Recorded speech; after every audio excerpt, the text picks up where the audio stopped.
Bon matin, bonjour, bonsoir tout le monde et bienvenue à ce 63e épisode des Sommeliers de la lutte. Ici Max Perriard en compagnie du grand retour quand même de Strad à Pierre. Pierre Oui. Gastonguay, comment ça va Pierre? Va très bien, je suis quand même, j'ai passé un beau samedi soir chez nous. Ma copine était partie voir la famille à l'extérieur. Elle est montréalaise, mais elle a un oncle qui habite à l'extérieur, donc une réunion de famille. J'ai pas suivi parce que j'ai fait une... après le super pay-per-view, que j'ai bien gazé.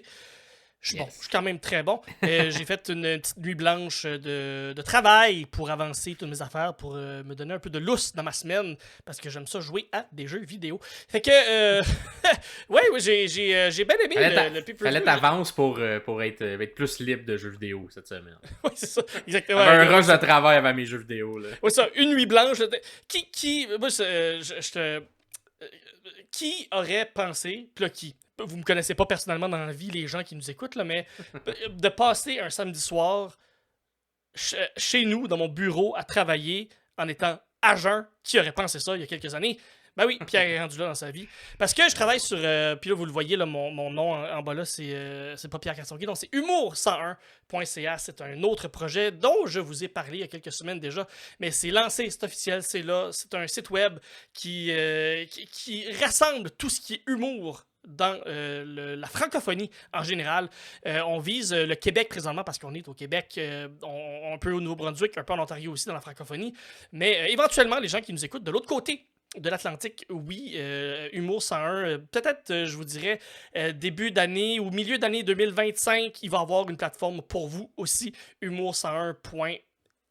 On a acheté le nom de domaine, fait qu'éventuellement, ça va être chez vous aussi pour tous les gens qui sont intéressés à l'humour. Humour 101, c'est un projet que je mets beaucoup de temps présentement puis qui m'est très, très cher. J'aime beaucoup ce projet-là. Une belle plateforme qui, tu sais, vous voulez savoir s'il y a une soirée d'humour quelque part, c'est là. Vous voulez savoir si un humoriste existe, c'est là. C'est un répertoire qui englobe tout ce qui est humour. Fait que je travaille là-dessus.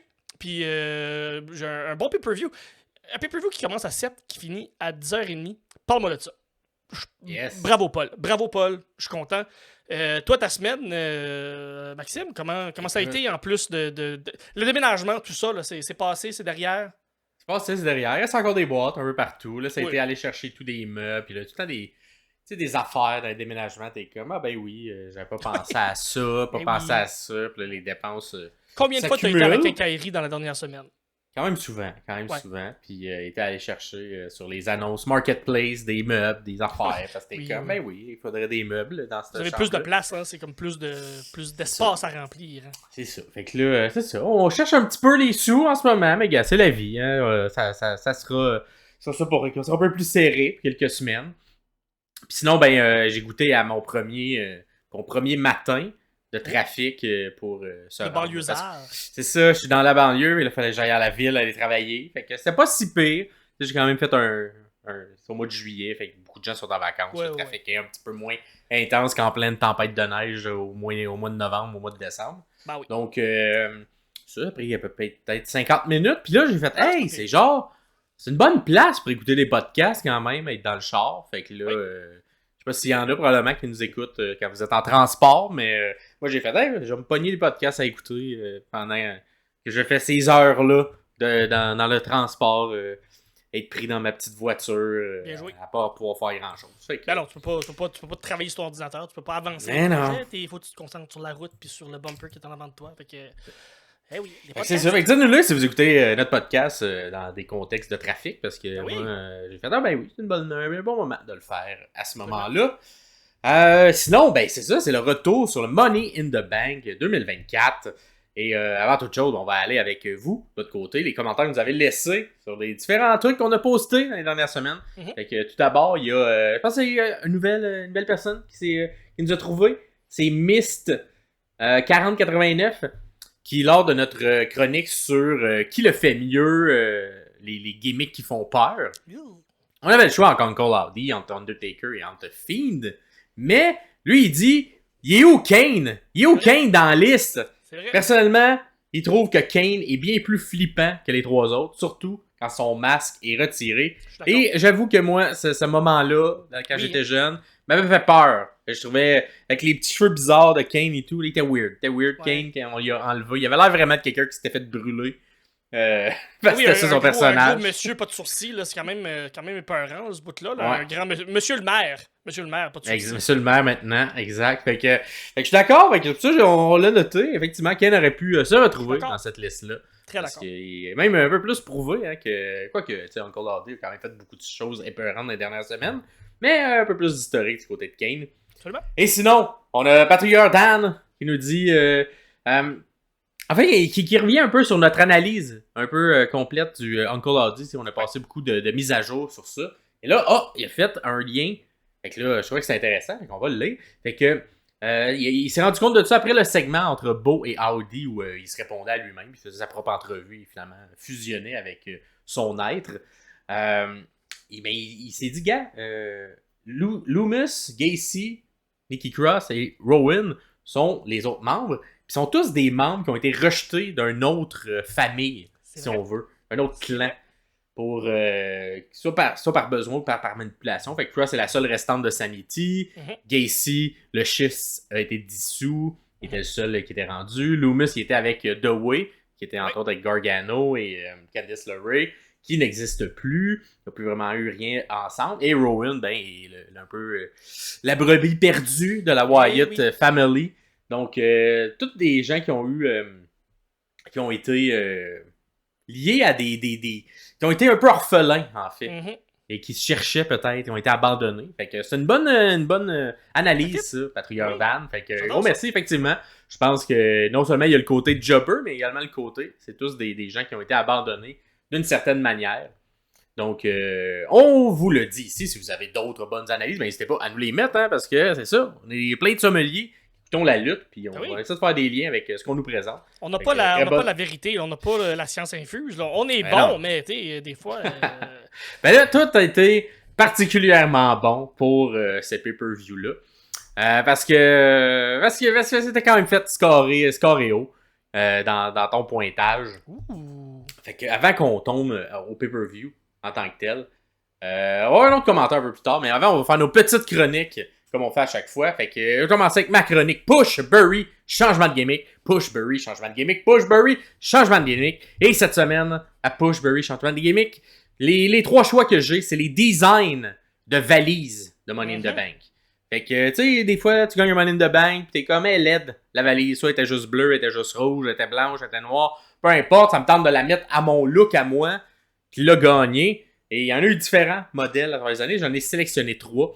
J'ai pas mis celui de Damien Sandow, qui était quand même un look facilement, le senior Money in the Bank. Parce que c'est ça, Mauve était belle, mais peut-être qu'on la mettra dans le futur. Là, on est trop collé là-dessus. Fait que, il était avec Damien Sandow, mais tu veux dire Damien Priest. Ah, j'ai dit Damien Priest, effectivement. Parce que Damien Sandow, effectivement, est dans mes choix. Damien Sandow est dans mes choix. Il y avait une valise en cuir brune avec un petit. Il voulait pas se la faire voler. Il y avait tout un petit genre de minute. Il voulait jamais la perdre, jamais se faire voler. Fait que quand même un beau design, je trouvais, de la valise. Un peu plus classique d'un monsieur qui s'en va travailler. Sûrement, elle passait plus. Elle passait un peu moins inaperçue plus inaperçue quand tu voyages. Peut-être que tu voyages avec.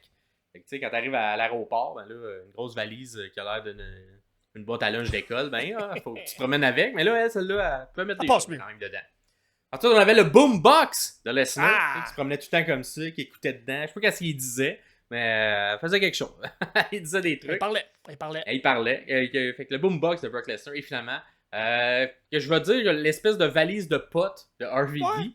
Parce que c'était très RVD avec le signe de peace puis les couleurs un peu spéciales à RVD. Puis on sait que c'est un bon consommateur. Fait que lequel des trois tu pushes, lequel que tu enterres et lequel que tu changes la gimmick entre le Boombox de Lesnar, la valise en cuir brune de Sandow et la valise de potes de RVD? J'enterre le Boombox. Je comprends pas, je sais pas, whatever. Le Boombox, je suis pas un fan. Je push la valise en cuir. J'aime le look classique, j'aime le prestige, j'aime ce que ça entoure un peu, tout ça. Et je change la gimmick de la valise de potes. Un moment donné, là, t'as plus 16 ans, RVD, reviens-en. Fait que je changerais la gimmick de sa valise. Peace and love. Un peu plein de couleurs, un peu psychédélique. Fait que ça serait ça. Mes choix pour les valises. Pas trop compliqué cette semaine. Non, pas trop compliqué. Non. Écoute, moi, tu sais, je pense que je les trois même. Moi aussi, je vais y aller avec enterrer la valise Boombox parce que quand il est arrivé et qu'en faisant ça, on dirait quasiment c'était juste comme. Il le faisait en joke, puis là, finalement, c'est devenu la gimmick un peu pendant le mois. Il y a eu comme un petit pop quand il l'a fait, puis un moment donné, puis ça comme. Ils ont continué dans ce chemin-là, puis c'était peut-être pas la bonne idée finalement. Mais... Exact. Puis ça peut non plus. On comprenait pas trop pourquoi. Il y avait un boombox de cette manière-là, à part qu'il y a de même. Ensuite, c'est vrai, j'ai bien je push également la valise en cuir. Je trouve que c'était très beau, ça lookait avec le personnage. Malheureusement, c'est un cash-in qui n'a pas été réussi. De Damien Sandow, mais je trouve que c'est comme un personnage qui, évidemment, on n'était pas sommelier à l'époque, mais qui aurait mérité mieux. Qui était beaucoup low card, qui a également souvent réinventé ce qu'il faisait. Ouais, puis il s'est souvent réinventé pour essayer d'avoir un push un peu plus haut mid-card, et j'aurais espéré qu'il puisse remporter la ceinture avec son Money in the Bank. Malheureusement, ça ne fut pas le cas, mais je trouvais que ça fitait bien avec la gimmick d'un peu un intellectuel, tout ça. Avec lui, c'était une valise normale en cuir. Et finalement, je vais changer également la gimmick de RVD. Qui avait l'air, c'est ça, un peu un sprint tan sur une valise. Ouais. Fait que ça fitait cependant avec les couleurs qu'il y avait, mais ça a été un peu moins bien utilisé. Et justement, j'en parle parce qu'on a eu en primeur lors de la conférence de presse suivant Money in the Bank, on a Tiffany Stratton qui a annoncé déjà qu'elle allait faire un petit makeover à sa valise. On l'a pas vu encore au moment d'enregistrer l'épisode. Vous l'avez peut-être vu, ou ça va être ce soir qu'on va la voir. Mais elle dit le rose, elle aimerait avoir un peu de rose. Et elle aimerait peut-être la mettre comme si c'était une sacoche. Ah! Une grosse sacoche, elle a rajouté une bandoulière, se promener avec ça. ça. Parce que quand il y a une nouvelle identité à la valise, souvent ça vient avec, on va garder la valise un peu plus longtemps. Que juste la cacher rapidement. Quoique Brock, ça a quand même été rapide son cash-in. Oui. Mais c'est Brock Lesnar. Fait que tu peux bien. Et on s'estime pas avec Brock Lesnar, il fait ce qu'il veut, puis voilà. Exact. Fait que, ça nous laisse l'indice que peut-être Tiffany Stratton, ça sera peut-être au courant vers la fin de l'année, ou même peut-être l'an prochain, qu'il y aura un cash-in. Peut-être pas pour tout de suite, surtout si on y fait un beau makeover. J'ai hâte de voir la version de Tiffany. Hein, parce qu'elle était. En tout cas, les couleurs, on y reviendra, mais c'est un des commentaires du public sur la théorie du costume. Et Tiffany était très dans la théorie du costume. Ensuite, prochaine chronique, Pierre. Ta chronique, qui le fait mieux cette semaine? Qu'est-ce qui se passe? Le fait mieux choix du public, c'est Christian Desrosiers qui nous écrit et qui dit « Bonsoir, la sommelier. J'ai une idée de qui le fait mieux dans la catégorie valet féminin. » Il nous suggère 3 valets féminins présentement qui sont là, donc les valets modernes qu'on voit présentement à la télé. Il nous donne 3 choix entre B-Fab, qui est avec les Street Profits, Zelina Vega, qui est avec la NWO, et Scarlett, qui est avec le juge, avec ce stable-là, avec AOP, puis avec son chum. Karrion Kross. Je l'ai eu. Donc, B-Fab, Zelina Vega, Scarlett, comme valet moderne, qui le fait mieux, d'après toi, Maxime? Écoute, là, le terme valet vient un peu... oui, je mets valet parce que c'est comme ça que Christian l'a dit. Je sais, mais tu sais, si je veux comme respecter le terme valet, il faudrait que la personne interagisse pas tant que ça. Ouais. Alors, tu sais, Zelina, je la trouve très bonne dans ce qu'elle fait, mais quand même un peu d'impact physique. Ouais. Et capable de faire des bombes. J'ai bien apprécié, moi, surtout quand elle est rentrée au début avec Andrade et tout ça. Elle était très bonne dans son début de carrière. Ça l'a amené éventuellement à devenir être lutteuse à temps plein.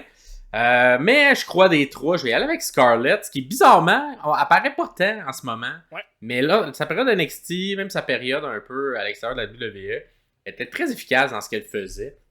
Tu sais, elle look, elle ajoutait, je pense, au personnage de Karrion Kross beaucoup de star power. Puis là, évidemment, ça n'a jamais pogné ça en haut là, lors du roster principal, cette gimmick-là. Mais je pense quand même que Scarlett a un potentiel un peu à la Maryse, de peut-être venir intervenir ici et là pour coûter les matchs et pour aider Karrion Kross. Un facteur de changement qui peut être pertinent dans des matchs. Puis je vais aller dans le même... on s'entend sur tout. Ça va bien. En ce beau lundi. Et moi aussi, ça va être Scarlett parce que oui, Zelina Vega est excellente. Micro, c'est la meilleure des trois au micro. Ça, c'est indéniable. C'est certain. Zelina est excellente. Mais c'est Scarlett dans le thème de valet, comme on le décrit. C'est Scarlett qui, d'après moi aussi, le fait mieux. Parce que c'est ça. La chronique. Il faut savoir qui le fait mieux. Ça va être Scarlett aussi de mon bord. Exact. Puis Bifa, effectivement, est un peu... je sais pas, elle est là par défaut. On dirait qu'on l'a collé là. Elle est là. Parce qu'elle fit avec les autres, mais tu sais, je suis comme... Elle n'a pas fait grand-chose. Elle m'a pas non plus marqué. Donc, à voir si dans le futur, ça changera. Fait que vous, qui, entre les trois, vous trouvez qu'elle est la meilleure valet moderne côté féminin? Dites-nous-le en commentaire. Et là, on se rend à l'épisode du review de Money in the Bank. Et j'ai donné un peu... d'abord, on a un commentaire dans les questionnaires qu'on a remplis. Les gens ont rempli. On a Fortune Cookie, qui est dessus depuis quelques temps. Et un de ses commentaires avant, évidemment, c'est rempli avant le pay-per-view, mais c'était: est-ce que la théorie du costume s'appliquera à ce Money in the Bank? Et là, pour ceux et celles qui n'étaient pas au courant de la théorie du costume, c'est quelque chose que j'ai fait. Vous pouvez aller voir dans nos archives, aller voir l'explication de la théorie du costume. Mais c'est une théorie qui dit que quand il arrive un match de Money in the Bank, la plupart du temps, la personne qui va remporter, elle match avec les couleurs. Même chose quand c'est des ceintures par équipe ou des trucs comme ça. Tu essaies de faire matcher un peu ton suit avec les couleurs de la ceinture ou les couleurs de la valise dans ce cas-ci. Et c'est 2 sur 2 dans ce Money in the Bank-là. Les deux gagnants avaient du vert et représentaient bien les couleurs. Et ça, ma théorie, c'est que ça fait des belles photos. Fait que, tu sais, un moment donné, 10 ans plus tard, quand tu fais quand tu te ramènes des voici à qui a gagné en 2024, si t'étais tout en rouge puis que la mallette est blanche, ça fait des moins belles photos que si t'étais dans les mêmes couleurs. Fait que c'est pour ça qu'à Tiffany Stratton, on dirait, dès que j'ai vu dans le pre-show son look, j'ai fait: oh! D'après moi, elle a des bonnes chances de gagner parce que ça lookait. Le papillon, tout ça, le vert, le rose qui était mis de l'avant. Fait que, effectivement, elle a remporté la mallette cette année. Et justement, on va enchaîner sur le pre-show en tant que tel. Il n'y avait pas de match, évidemment, pour le pre-show. Donc, pas une match, mais deux trucs en fait qu'on a noté. Toi, de ton côté, Biggie, ça t'a ému? Ah, Biggie dans le pre-show, parce qu'il y a eu comme. Il y a tout le temps un avant-show. Bref, Biggie qui est juste parti de la table des annonceurs qui étaient là. Puis on revient d'un segment ou d'un vidéo package, peu importe. Et Biggie a son micro. Il est dans l'arena, il est sur le bord du ring et il fait l'entrée des New Day. Puis ça m'a fait du bien d'entendre ce cas-là, d'entendre Biggie faire if you there, je l'ai plus là, je me souviens plus parce que j'ai pas de mémoire. Mais j'ai aimé ça, de voir Biggie faire comme ça me fait du bien pour de vrai d'avoir fait ça. C'est comme ça il avait l'air vraiment content d'être capable de faire l'entrée des New Day. Et que j'ai vraiment aimé ça. Et j'ai beaucoup aimé j'aime beaucoup le visuel, le nouveau visuel de Money in the Bank de cette année, avec les gens qui se sauvent. Les bonhommes un peu cartoon qui courent de côté. J'aime beaucoup ça. Ça fait beau. C'est tout. Ça fait beau. Mais ça fait avec la gimmick qui est le Money in the Bank, qui est un peu quelqu'un qui est opportuniste. Tu vas aller voler la chance à quelqu'un de gagner sa ceinture. Il voler sa ceinture. Moi, cependant, dans le pre-show, quelque chose qu'on voit rarement à la WWE, mais gros bug technique pendant toute la fin en plus, où on entendait ce qui se faisait dans le ring, mais on n'avait pas le son du vidéo package, puis en même temps, il y avait des gens qui parlaient par-dessus. Fait que ça a quand même duré 5-6 minutes avant que le son soit rétabli. Maintenant, on est revenu, puis là, les gens faisaient une fin d'entrevue, mais on entendait le vidéo package, on entendait qu'il était dans la salle. Fait que bref, je me suis senti à la All Elite Wrestling pendant la fin du pre-show parce que beaucoup de bugs techniques. Je sais pas ce qui s'est passé. Je sais pas si justement Paul il a besoin d'aller à la toilette avant le début du show. Fait qu'il a fait là, je vous laisse gérer ça pendant que je m'en vais chier. Et là, il part. Mais en tout cas, c'était pas tête. C'était pas tête comme d'habitude. Non. Heureusement, ça s'est rétabli lorsque la carte principale a commencé. Mais ça a comme fait bizarre. Puis surtout, c'était à la fin du plus chaud. Ouais. Fait que, Ça a bien c'est été juste pendant nous au 1 heure et Canada. demie. Ça roule Ouais. bien pendant 1 heure et demie. Puis à un moment donné, là, à ce moment-là, le son chie. Le son Ouais. chie en français. Fait que, ouais, tu sais, je t'ai même texté. T'as entendu ça toi aussi ou c'est moi Ben qui ai oui. comme un super pouvoir capable d'entendre ce qui se passe en même temps à Toronto? Fait que, ouais, c'est bizarre. C'est très, très. C'est pas familier, c'est pas habituel pour la Ouais, puis WWE c'était. de faire ça. Exact, puis sans parler directement de ça lors de la conférence de presse, Paul Lévesque a dit qu'il y a quelques petits trucs qui feraient différemment, qu'au niveau technique, n'a pas tant apprécié à l'intérieur de la soirée. Il y a eu quelques petits botches également, ici et là. Ouais. Fait que, on dirait, Petit, c'est ça, on dirait, gros. tu sais, c'était pas une bonne soirée, côté que tout se passe bien, tout se passe comme prévu. Fait qu'on Regarde, l'a c'est vu du dès le live, c'est pre-show. c'est la TV live, c'est là, ça se passe au moment où ça se passe. Fait que des fois, ça arrive, puis la WWE est quand même très très bon, très très tight là-dessus. Fait que quand Ouais. ça arrive, ben ça arrive. Le dernier pay-per-view, c'était la troisième corde qui était lousse. Là, ça a été autre chose. Ben, en même temps, là, c'était des bots qu'on aurait pu clairement éviter. Mais Ouais. ça arrive. Hein. Ça arrive, ça arrive. Et avant d'aller dans la carte, on va aller avec le questionnaire. Qui a remporté ce questionnaire-là? Merci encore une fois à tous ceux et celles qui ont participé. Et c'est avec une très bonne avance. Fait que c'était au total sur 70. Mhm. Et la personne qui a gagné a eu 49 points. Fait quand même. Et la deuxième place est avec 40. Fait quand même 9 points d'avance. Et c'est le sommelier numéro 1. Yeah! Et je pense que c'est toi, ça, Pierre. C'est moi! Pierre Gaston Gay, sommelier numéro 1, qui a quand même eu une bonne soirée, une belle récolte, 9 Yeah. points d'avance. Ça va t'aider pour le classement général. Et en deuxième position, on a eu De Geer. De Geer avec 40 points. Et en troisième position, on a triple égalité avec Christian à 39 points. Ellie, la reine Ellie, à Elisabeth à 39 points également. Et finalement, on a Top House à 39 points. Fait que triple égalité en troisième position. Fait que un petit top 5 cette fois-ci, ou un top 3. Fait que félicitations à tout le monde pour ceux et celles qu'on a pas, même si c'est un peu plus bas dans le classement, moi y compris. J'ai-tu fini dernier? Non, j'ai pas fini dernier, mais j'ai pas loin de fini dernier. Fait que, écoute, ça sera pas très bon pour mes stats, mais c'est la vie. Et fait qu'on va y aller avec le show en tant que tel. On a commencé ça, cette carte-là, en ouvrant avec Jay, en fait, le Money in the Bank masculin. Oui. Qui a été, toi, ton match préféré de Oui. la soirée. Fait que raconte-nous comment ça s'est passé, ce match-là. Jey Uso contre Carmelo Hayes, contre Andrade, Chad Gable, LA Knight, Drew McIntyre dans un match d'échelle pour le Money in the Bank. Ça ouvre la carte, puis je pense que c'est un bon choix pour ouvrir la carte. Je veux noter tout de suite le pacing ou l'ordre des matchs pour le PLE. Je pense qu'il a été bien construit, il a été bien amené, il a été bien fait, il a été bien pensé. Ouais. Tu sais, des pay-per-views plus courts, moi ça me rappelle les takeovers dans le temps. Quand Paul Lévesque bookait les NXT et les takeovers étaient à peu près ça, 5 matchs, 3 heures, merci, bonsoir, on passe à un autre appel. Ça a été de la bonne lutte, ça a été intéressant, ça a fait avancer des histoires. Fait que je pense que je pense, moi, de mon côté, j'aurais peut-être ouvert avec le match du Bloodline. Parce que le fait de le mettre en main event, en tout cas, je m'attendais à un retour, je m'attendais à quelque chose qui arrive. Puis finalement, il n'y a rien arrivé.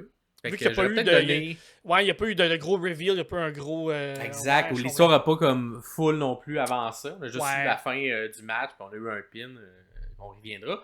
Mais on dirait l'histoire qui était le plus intense, c'était Rollins contre Priest. Fait que tu sais, méritait peut-être cette place-là, avec surtout tout ce qui s'est passé. Je pense que ça a bien fini. Quand ils ont le vidéo package des deux de Priest et de Rollins est parti, je me dis, ah oui, c'est bizarre que ça soit là, que ce soit pas ça en dernier, parce que t'es avec le cash-in, pour on va y revenir, mais avec le cash-in, avec tout ça. Je pense que ça aurait peut-être mieux fini, peut-être. Bref. En tout cas, ça aurait fini sur une note un peu plus haute, mais on a décidé d'y aller avec le champion Cody, qui termine, mais dans un match 3 contre 3. Fait que, moi, c'est peut-être ma petite... on voulait peut-être mettre de la heat beaucoup sur Solo, donc c'est peut-être ça qu'on a essayé de faire, essayer de mettre encore plus être contre encore plus, d'haïr encore plus Solo. C'est peut-être ça qu'on a essayé de bâtir. Bref, on a commencé la carte avec le match de Money in the Bank des messieurs.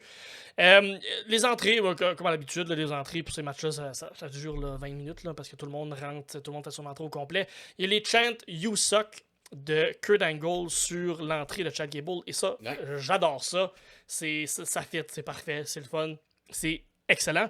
On ouvre le match avec un petit brawl. Tout le monde se bat un peu contre tout le monde. Il y a LA Knight qui fait comme un genre de pump-up power slam sur Carmelo. C'est vraiment beau, vraiment bien fait. Sauf erreur, c'est pas quelque chose que j'ai vu LA Knight faire très souvent, ce genre de move-là. C'est le fun de le voir lutter, finalement. On a un face-à-face contre Yeet. On va y revenir. Il va y en avoir un deuxième plus tard dans le match. Ensuite, c'est Gable et Hayes qui rentrent les premières échelles dans le ring. C'est ce setup-là. Drew va juste péter tout le monde, va mettre l'échelle debout et va monter, mais c'est Gable qui le rejoint pour l'arrêter. Ça va venir souvent, des gens qui montent et qui se font arrêter. Ça arrive très très souvent. Mais j'ai beaucoup aimé ça parce qu'il y a un setup, donc il y a une échelle qui est montée, qui est debout là, et il y a une échelle qui est juste par terre encore là et qui fait dodo. Et ce setup-là, on a eu comme 3 gros spots. Fait que, il y a eu un armbar sur l'échelle de Gable sur Drew McIntyre. Ça se lookait super, super bien. T'as Andrade qui est venu faire un leg drop direct sur Gable pendant qu'il tenait le bras de Drew. Et Gable qui est comme resté pris dans l'échelle. C'était super, super beau. Ça, c'était vraiment très beau. C'est un des spots spectaculaires que je me suis noté. Parce que c'était une des questions, combien de spots spectaculaires. Ça, c'en était un, des spots spectaculaires. Quand même très d'accord. Puis on n'a pas vu, je pense, on n'a pas vraiment vu souvent ce genre de spot-là où il aurait même pu rester pogné là plus longtemps. Je pense que ça aurait donné même plus d'ampleur. Et c'est Carmelo Hayes qui vient faire un springboard corde à linge, qui est comme rebondi dans les cordes, puis il est venu faire un lariat sur Andrade. Fait que 3 gros spots en début dans le même setup. J'ai vraiment aimé ça. Puis là, la foule est en feu. C'est This is awesome, this is awesome. La foule a été bonne vraiment tout le long. Toronto, bravo, super. Vous avez pas lâché, il n'y a pas eu de drop dans l'énergie. Andrade et Carmelo Hayes, il y a eu comme un springboard backflip sur l'échelle. C'est un Spanish Fly. Un Spanish Fly, c'est un genre de Spanish Fly sur les échelles. Puis on les est deux rentré ces échelles. Un autre des spots que je me suis noté. Et Andrade, quand même, serait pour moi le MVP pour moi, quand même, de ce match-là. Il a fait beaucoup de bons spots. Il a mangé les échelles. Il a mangé, il a fait les gros spots. Je pense qu'il est là, puis dans peut-être 1 an ou 2, on va commencer à le voir, plus peut-être alentour des ceintures. Là, il est en train de manger son pain gris. Puis pas prouvé, là, parce qu'on sait qu'il est très bon, mais il est là, présentement. Il l'a fait, puis il était excellent. Gable souplex tout ce qui est dans son chemin. Il a même souplex une échelle sur Andrade. Ça là, j'ai tellement trouvé ça beau, là. Puis la foule qui fait comme You Still Suck après. C'est toutes les 4 souplex, puis la souplex de l'échelle sur Andrade. C'était vraiment beau. Vraiment, vraiment beau. Il y a eu un neck breaker de LA Knight sur Gable sur une échelle qui était de côté. Ouais, ça faisait mal. Ça claire dessus. Ça n'a pas dû faire du bien, ça. C'était une échelle... c'est solide, quand même. LA Knight qui sort et qui fait un pont entre la table des annonceurs et le ring. Puis il essaye de passer Carmelo Hayes dedans. Mais ça fonctionne pas. Ça fonctionne juste pas. Puis on se doute que quand quelqu'un met un setup, il y a des grosses chances qu'il passe dedans. J'y reviendrai plus tard. Il y a une deuxième échelle qui est placée juste là, et c'est Gable qui fait un ankle lock à Hayes pendant que Hayes essaie de pogner la ceinture. Ça, c'était beau spot. Ça lookait, les belles photos. Et à ce moment-là aussi, Gable, là, il avait enlevé, ça faisait quand même un petit bout qu'il avait enlevé ses trucs. Ce qui fait qu'un moment donné, il s'est comme fait pogner. Je pense que c'est Andrade qui l'a comme grabé un peu. On a vu ce crack de fesses. On a vu le cul de Gable qui s'est fait pogner. Fait que failli avoir un wardrobe malfunction, mais finalement, on est remonté ça. C'était super, ça lookait vraiment tes Gable qui est sur comme les 2 échelles puis qui tient, qui fait un ankle lock à Hayes.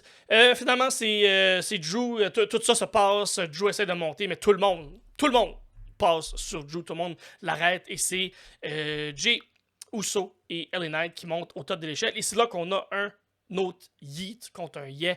Fait que la foule aime ça. Ça fonctionne. On a buildé ça aussi tout le long du pre-show. Hein. Ouais.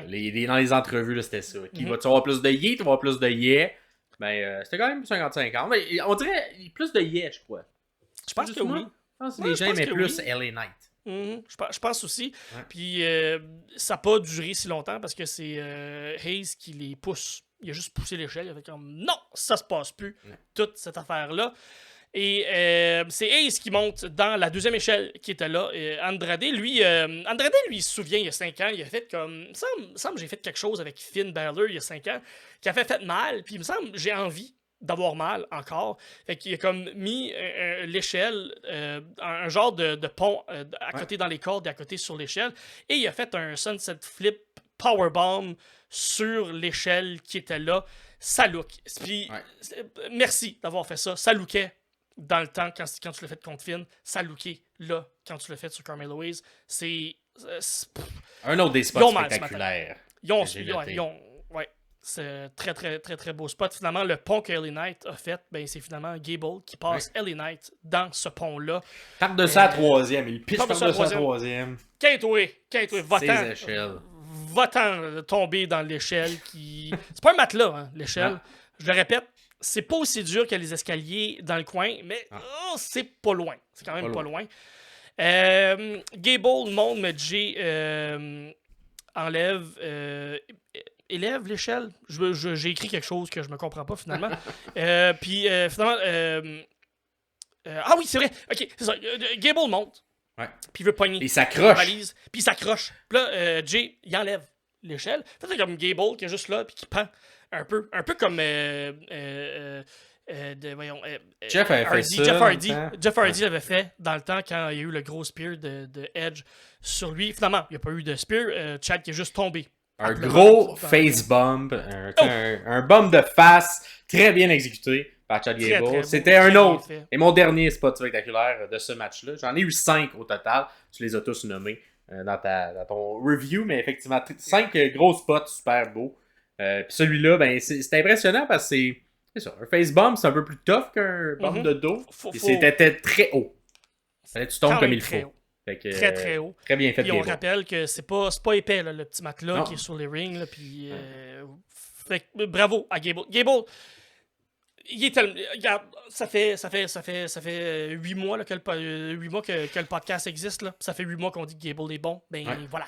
On continue à le dire, puis on va continuer à le dire. Drew lance. En fait, c'est Jake qui remet l'échelle qu'il avait enlevée pour Chad. C'est ça. Et d'ailleurs, les deux qui étaient en vert, c'était Jay et Drew. Fait que pour la théorie du costume, c'est un des deux gagnants. Mais on l'emportait. Deux finalistes, ils étaient là.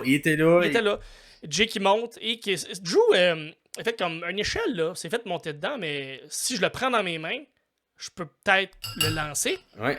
Puis il l'a lancé. Drette à la bonne place. Drette dans la gueule. Drette sur la grosse face du Husso. Plus un Claymore. Fait que là, ben, Jay était complètement plus là. Drew a monté et il a quasiment... c'est drôle. Parce que quand tu le regardes, là, la valise à balance, parce que Gable, il se tenait dessus. Puis là, ben, il essaie de la pogner, puis il n'a pas été capable. Puis là, il fait comme « Come here, motherfucker! » Puis là, tu peux lire sur ses lèvres ce qu'il a dit. Fait qu'il a dit des mauvais mots. Mais c'est Drew qui gagne sans l'intervention du Wyatt Six, sans l'intervention de CM Punk. Ouais. CM Punk, on va y revenir, mais il n'y a eu aucune intervention dans ce match-là. Non. Et il y avait 2-3 moments, on avait dit peut-être qu'il va y avoir une intervention, mais finalement non, on est resté, personne n'est venu intervenir dans ce match-là. Et Drew remporte la ceinture, et là, une fois que Drew remporte, je sais pas si comme moi, t'étais comme, bon ben, il avait annoncé qu'il faisait le cash-in le soir même. Fait que là, on dirait beaucoup de... on dirait tout le côté, ça va-tu arriver ou ça va pas arriver, il était plus là. J'étais comme, bon ben, c'est sûr que Drew va cacher. Et la fin, un tantinet prévisible pour moi. Je trouve qu'on le voyait venir de loin, mais peut-être si tu suis un peu moins le produit, peut-être quelque chose que les gens ont été pris de court, ont été pris par surprise. Mais de mon côté, dès que j'ai vu que Drew a gagné, je vais être bon. Ça c'est clair, ça s'en va où? Le reste de cette carte-là, avec cette histoire-là. Fait que, un peu... En tout cas, Moi, je vais rester j'aurais préféré avoir l'intervention à l'intérieur de ce match-là pour créer le même effet de tu m'as coûté le match et peut-être offrir à quelqu'un d'autre la valise qui la garde un peu plus longtemps, mais qu'au moins que ça y sert à construire quelque chose, construire un personnage, construire un peu de hype autour de cette personne-là. Là, on l'a plus utilisé dans le but de construire un bon storytelling, mais j'ai l'impression que le même effet aurait pu avoir lieu à l'intérieur du match en enlevant Drew du chemin. Peut-être donner la ceinture à Jay ou à quelqu'un d'autre. D'accord. En tout cas, je pense que Jay, ça aurait pu être le fun avec comment ça se passe aussi avec le Bloodline. D'avoir un Jay qui a une valise. Mais on y était du côté de Drew. Donc, ça ressemble à ça pour ce match-là. Quand même un bon match. Quand même au niveau de la lutte, c'était un très bon match. Des beaux spots. Pas rien qui a été raté non plus. Fait que pas eu de botch. Un des matchs de la carte qui a été pratiquement parfait au niveau du in-ring. Donc, je suis assez d'accord. Je vais te le donner. Moi, j'ai préféré un autre des matchs, mais celui-là était le plus techniquement bon. Mais l'autre m'a un peu plus impressionné parce que c'était... on y reviendra quand on sera rendu là. Fait que vous, comment vous avez trouvé ça, ce match-là? Vous pouvez nous le dire aussi en commentaire. Prochain match sur la carte, on enchaîne avec Sami Zayn, le lutteur local. Hein, parce que puis j'ai aimé ça parce qu'on l'a même collé dans le... je sais plus c'est qui, la table des commentateurs qui a fait genre là comment ça là tout le monde qui vient du Canada ils disent que sont locaux quand on est au Canada, c'est tellement grand ce pays là, ça n'a pas de bon sens qu'ils soient locaux partout. Fait que quelque chose qu'on avait déjà dit, mais effectivement il est quand même local Sami Zayn, même s'il vient de Montréal puis que c'est à plus de 500-600 km de là, mais il est local, fait qu'il est bien apprécié. Ah oui. Et il se prend contre Braun Breaker qui avait qui a une streak. Il est invincible jusqu'à ce match-là. Fait que gros pop pour Sami Zayn, un peu partout. Là, il est très très très apprécié du public. Un début de match. En tout cas, tu me diras ce que tu as pensé du match. J'ai trouvé un tantinet court et je l'ai trouvé l'histoire. On a gardé un Zayn avec un peu une construction d'un match de Sami Zayn classique avec un Zayn qui se fait un petit peu dominer au départ, mais finit par, en bon babyface, reprendre l'avantage et sortir. Mais, tu sais, on n'a pas... Même si Breaker a été techniquement très bon, je trouve qu'on n'a pas vendu si fort que ça, Breaker. Seulement un Oluva Kick pour amener à la victoire. Et à aucun moment, j'ai fait comme... il l'a, là, tu sais. On dirait que j'ai pas senti une peur de perte de titre à aucun moment du côté de Zayn. Fait que c'est ça, je sais pas si c'est le manque de temps qui a fait que faut que ça soit un peu précipité. Qu'est-ce que t'en as pensé, toi? J'ai quand même vraiment aimé le match, puis c'était dans mes notes, parce que je me suis écrit, c'est... Quand je regardais le match, puis je regardais Sami travailler, j'avais comme... C'est un vrai bon pro. Si on sort du kayfabe, là, c'est Sami qui contrôle le match, c'est Sami qui call les shots, c'est Sami qui dit à Braun exactement où on est, qu'est-ce qu'on fait. Puis ça, je veux pas briser la magie pour personne, là, mais un moment donné, quand t'écoutes tellement de lutte, tu finis par voir un peu ces détails-là. Ouais. Et tu vois tu vois quand ils se parlent, tu vois quand ce qu'on veut pas voir pour pas briser la magie. J'ai quand même vu un peu du côté de Sami, puis je trouve que ça a été bon, ça a été bien fait, ça a été bien apporté, puis ça a été gagnant pour Breaker parce que je suis quand même d'accord qu'il n'a pas été aussi fort qu'il aurait pu l'être. Sami a remonté la pente, mais il a quand même eu beaucoup d'offensives tout le long du match. C'était très up and down, c'était pas au début, il y a eu beaucoup Breaker qui bat Sami. Mais ça n'a pas été ça tout le long pour Sami qui revient à la fin du match. Ça a été très Sami va de l'avant, Breaker va de l'avant, Sami va de l'avant, Breaker va de l'avant. Fait que c'est peut-être ce rythme-là qui était différent. Puis c'est peut-être ça qui a été un peu moins le fun pour montrer comment Braun peut être fort. Parce que j'ai l'impression que faut bâtir Braun Breaker très fort. Puis je pense qu'on était en train de le faire, puis je pense qu'on ne s'est pas brisé du tout. Là. Il a pas mal paru dans ce match-là. Puis j'ai beaucoup aimé aussi le spear autour du ring là, qu'il a fait quelques fois déjà, Braun Breaker. Puis c'est un callback. C'est là qu'on voit c'est bien écrit, c'est bien pensé, c'est bien fait parce que Breaker avait rentré dans les escaliers. Sami avait leapfrog, il avait sauté, puis Braun a passé en dessous de lui au lieu de spearer. Il a rentré dans les escaliers et pendant le match, ben, il a arrêté. Il a pas rentré dans les escaliers. Fait que je trouve que c'est juste. Regardez les C'est un beau reprises. petit callback. Ça paraît que ça a été réfléchi. Puis qu'on fait comme, OK, ben, les lutteurs réfléchissent. Puis les lutteurs travaillent leur match avant de rentrer. Fait que on a vendu aussi une blessure à Braun. Je sais pas si c'était vrai. La façon que ça a été donné par les commentateurs, je crois pas, que je pense que c'était dans le kayfabe, puis ça a peut-être aidé à Sami de gagner ce match-là. C'est quand même un bon mouvement. Il y a 3 mouvements moi, que j'ai bien apprécié de Braun dans ce match-là. Il y avait celui-là où il saute un peu vers l'extérieur, vers la table des commentateurs en faisant une corde à linge et se revole par-dessus. Fait que ça lookait. Il y a évidemment le Frankensteiner qui fait toujours dans le coin qui look. Et un autre moment où il fait juste lancer Sami pour le rattraper puis le faire avec son espèce de power slam par en avant. 3 mouvements d'impact. Que c'est les seuls comme moments que j'ai fait. OK, Braun, on le vend fort. Mais le reste, j'ai quand même senti. En tout cas, j'ai été surpris de voir Zayn quand même vendu fort comme ça. Face à quelqu'un qui est invaincu encore là, jusqu'ici. Mais il mérite quand même. Il a battu. Il mérite assurément. Il a battu Gunther. Il a battu. Je pense que après ce règne-là, voir un Sami vers une grosse ceinture, je n'irais pas ça. Puis je pense qu'il s'en va un peu, il tend vers ça avec ce qu'on nous montre, puis battre Braun de cette façon-là. Moi, j'avais calé que Braun allait se ruiner lui-même en rentrant dans tout ce qui est objet fixe, en essayant de spearer. Finalement, c'est pas l'histoire qu'on nous a racontée, mais je pense que ça a quand même fonctionné. Un bon match, je suis d'accord, ça a été un peu court, mais ça fonctionne. Est-ce qu'il va y avoir un rematch? Est-ce qu'il va y avoir un triple menace à SummerSlam? À suivre. Je sais pas exactement où ça s'en va. Ou on s'en va complètement ailleurs des deux côtés. Parce qu'il y a il y a Gunther qui a eu aussi un vidéo package pendant le PLE. Fait que il va revenir. On l'a pas vu depuis peut-être un mois. Fait que, mais lui, il s'en va pour la ceinture de plus. Oui, la grosse, là, parce qu'il est le roi. Fait que il y a le droit, en tant que roi, de challenger pour la grosse ceinture. Fait que c'est ce qu'il va faire. Fait que non, c'est vrai, il y aura pas de. Il traînera pas à côté de l'Intercontinental. Là, je m'attends peut-être à un rematch. J'ai hâte de voir comment ça va se faire, mais clairement, ça pourrait être un changement complet et on s'en va vers un autre programme où on pourrait demander d'avoir un breaker dans un rematch qui est peut-être vu qu'on a eu un match.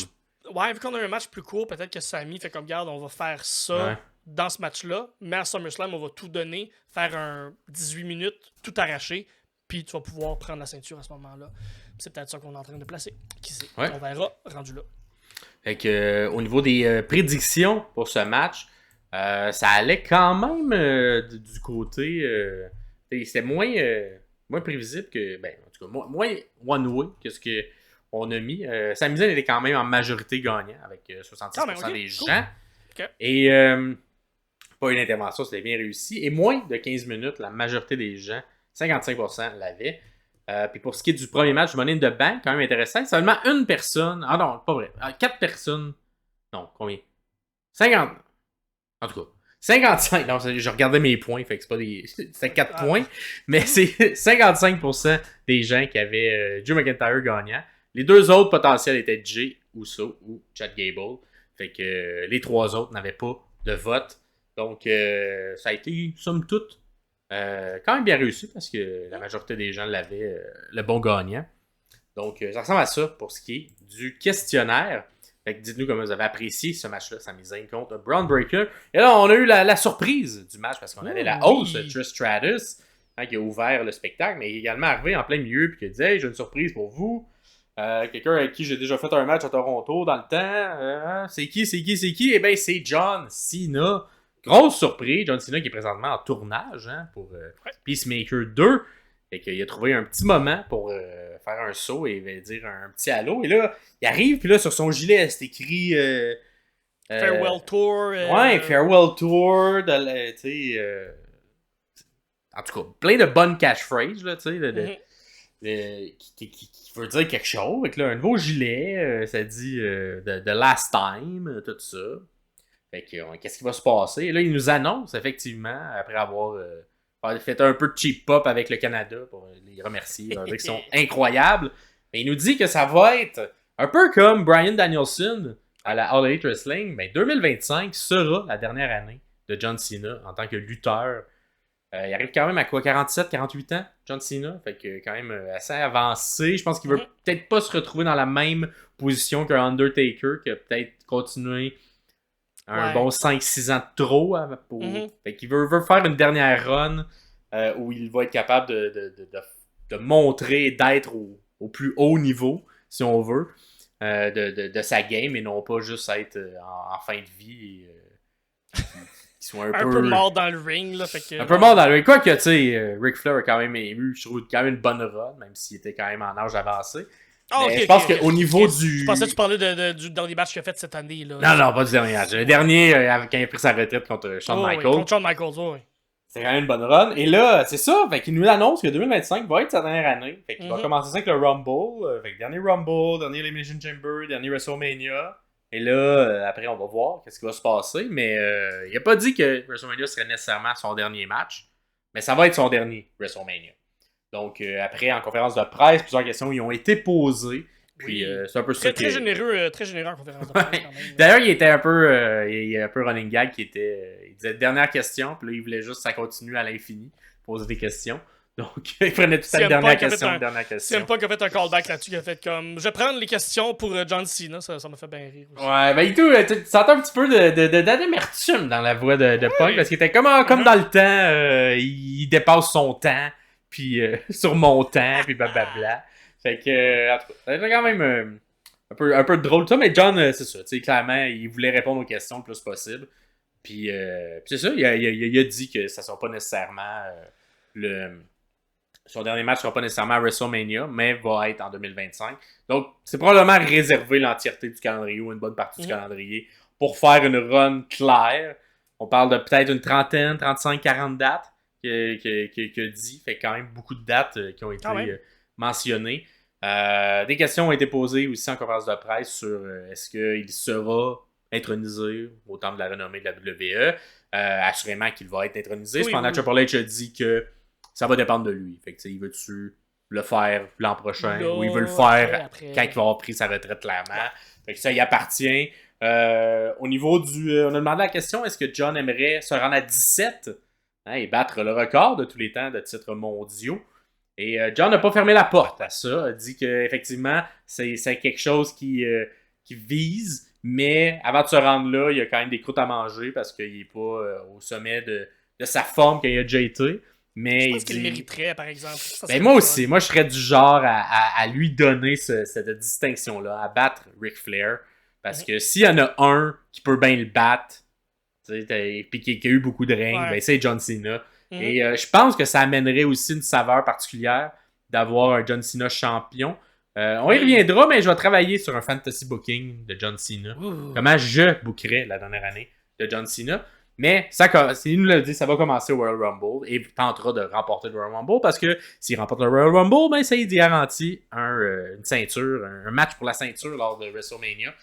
Mais il dit que ça sera pas loin, mais il dit ce qui a le plus saute, c'est surtout la tournée un peu, puis voir les fans, puis voir les gens pour une dernière fois.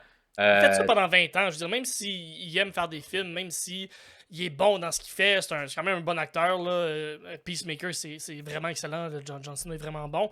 Ça reste que ce côté lutte-là, c'est viscéral, c'est incarné en lui. Fait que c'est difficile sur le corps, plus tu vieillis. Ouais. C'est difficile sur le corps tout le temps, la lutte, mais quand t'es rendu à 47 ans, 48 ans, c'est très difficile sur le corps parce que c'est ça, t'es plus magané le lendemain, t'es un peu plus raqué. Puis John, de la manière qu'il a œuvré toute sa carrière, le 20 ans qu'il était là à temps plein, c'était quand même très intense, là, les horaires qu'il y avait. Donc, toujours lutter safe, mais beaucoup lutter. Exact. Beaucoup de dates. Puis au-delà de beaucoup de dates, il y avait tout beaucoup de voyages, beaucoup d'entrevues.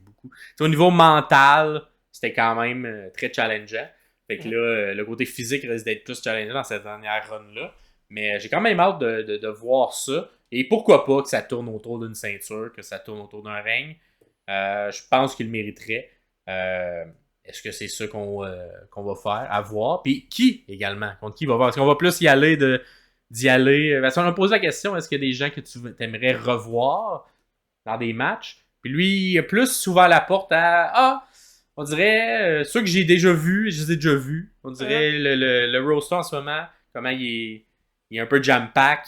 Ben, je préférerais aller vers des nouveaux visages, des nouvelles têtes, des gens qui n'ont pas nécessairement.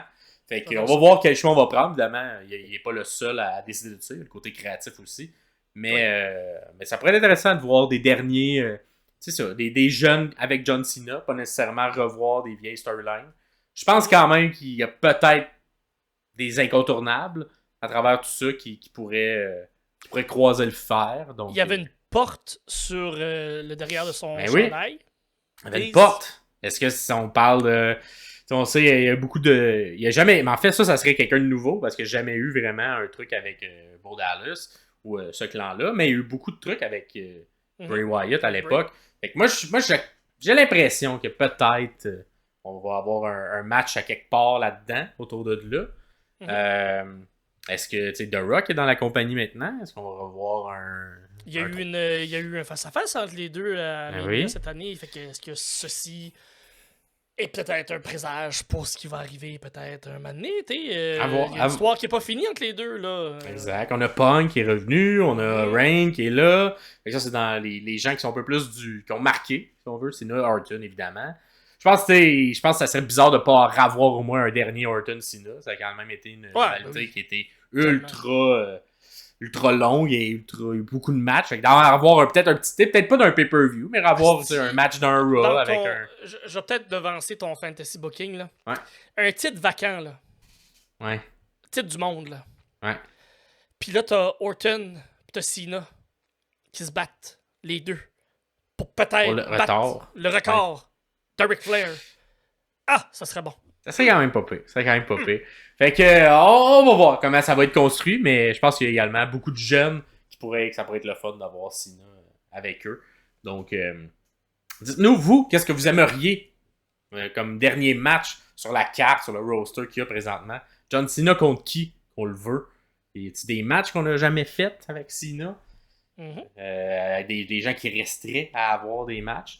Un que j'aimerais quand même, mais là évidemment ça va dépendre de d'autres gens, mais s'il y a un retour de Bryan Danielson à la WWE, je pense que ça pourrait quand même être un match le fun de avoir les deux dans une dernière année, si on veut, de lutte. C'est cool ça. Qui pourraient se refaire un dernier match. Ils sont quand même proches, ils ont été proches pendant longtemps, ils étaient des beaux-frères pendant quelques années, donc il était au haut niveau en même temps également. Ça m'étonnerait, mais ça serait vraiment le fun comme match. Absolument. Ouais, fait que qui sait. Fait que ça ressemble à ça. Une belle surprise quand même d'avoir John Cena. Fait que là, moi quand ils ont eu John Cena, j'ai fait ils vont-tu avoir dans la même soirée une apparence surprise de John Cena et un retour de Roman Reigns? Parce que là, ça s'enlignait. Parce que là, on nous annonce que le prochain match, c'est Damon Priest qui ont Seth freaking Rollins. Puis là, t'es comme, mais là, qu'est-ce qu'ils font? Parce qu'il y a un vidéo package qui part, puis ça, c'est Priest qui est dans la loge avec tout le Judgment Day, puis qui rappelle au Judgment Day de faire comme, hey, là, mêlez-vous-en pas, s'il vous plaît. La gang, faut pas le faire. C'est comme, là, il passe un message pour tantôt ou il passe un message pour là, puis il fait comme, moi, faut que j'y aille tout de suite. Puis je suis comme, Chris, le match est là. Et là, la caméra s'avance dans la face à Finn. Puis Finn passe un commentaire un peu passif-agressif, un peu amer, de faire comme oui, boss, on va t'écouter, mais. Fait que Finn n'est pas super content. Mais.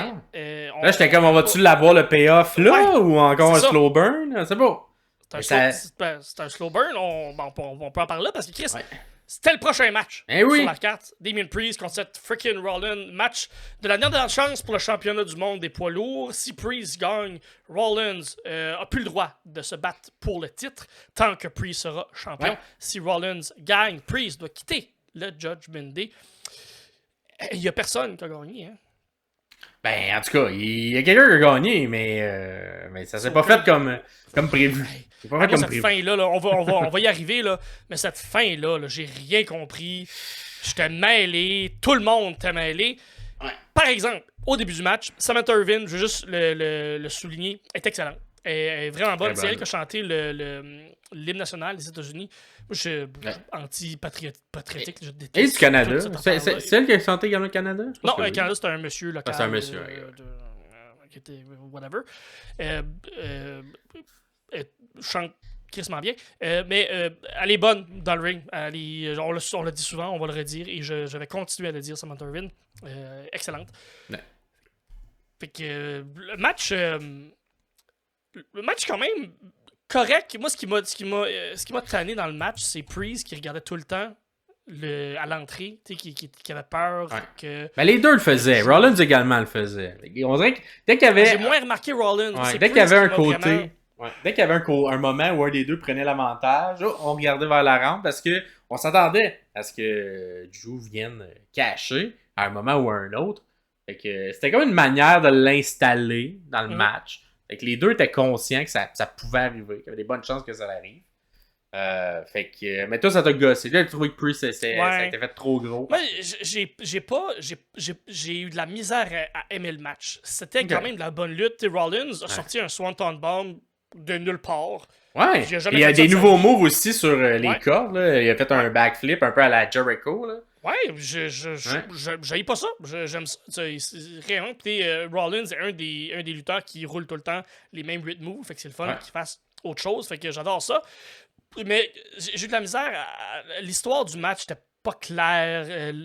Puis c'est un peu le reflet de ce qu'on nous a montré à la fin aussi. Ce qu'ils ont essayé de nous montrer à la fin, là, parce qu'il y a eu un esti de botch. Là. La foule est bonne. La foule suit. La foule est là. Moi, j'ai de la misère à m'attacher au match. J'ai de la misère à essayer de suivre. Le seul moment que j'ai aimé, moi, de l'offensive de Priest, c'était le côté qu'on donnait des espèces de kicks de kickboxing. Là. Je trouvais que les kicks, qui rentraient bien quand même de Priest. C'est comme un mouvement de son arsenal que je trouve qu'on n'a pas assez mis de l'avant, mais qui sont quand même très beaux.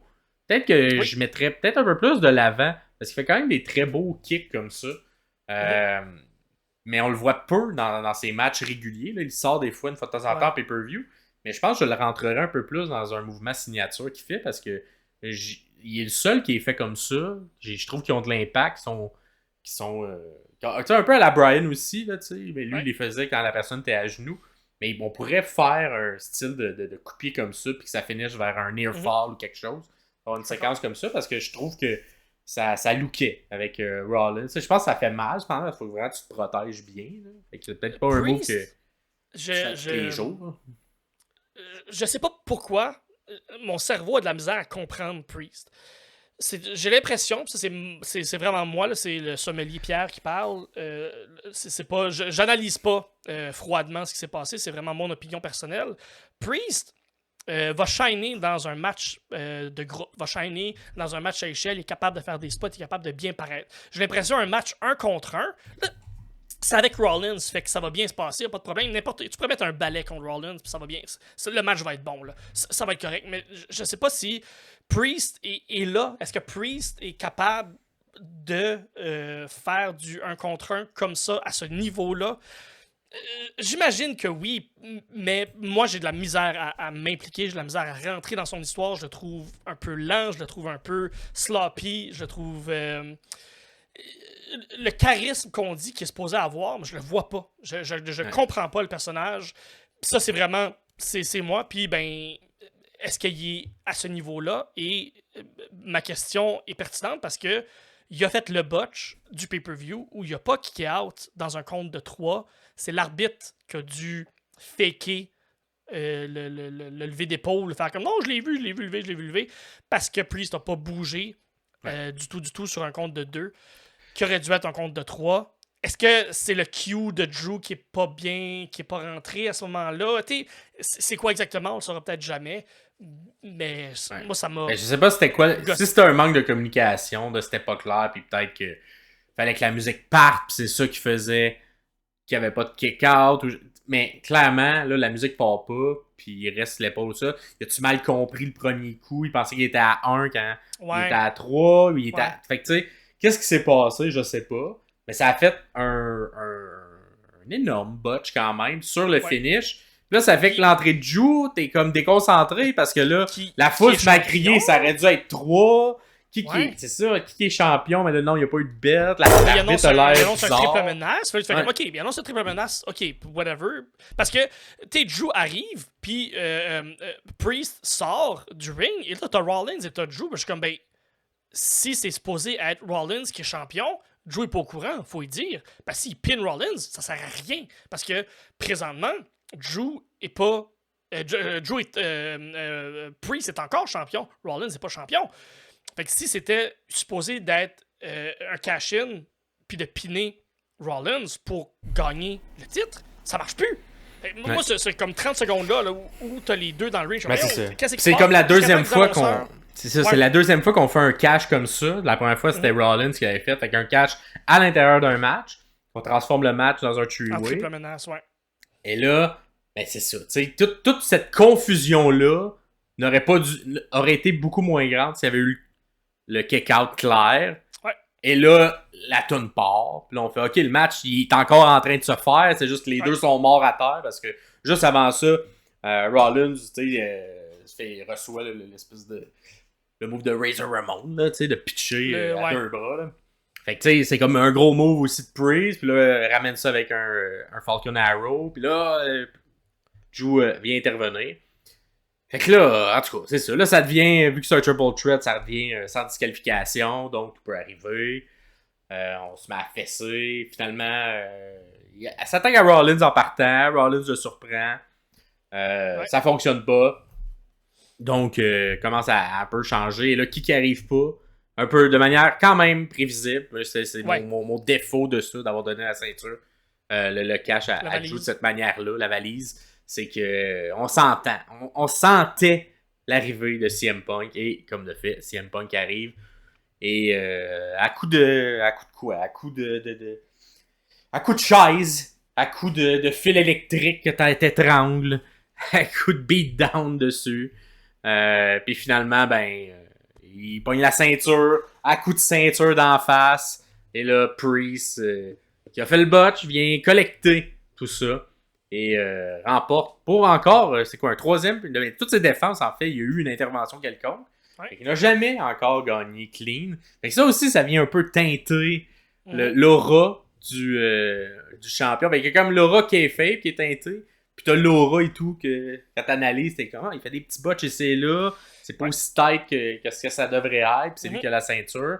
Mais on garde le cap. Puis j'ai vraiment l'impression qu'il est très apprécié en coulisses. Il y a Triple H qui nous a comme critiqué là, en disant, il y a des gens qui vont juste s'arrêter à ce botch-là puis ils vont pas regarder tout le travail.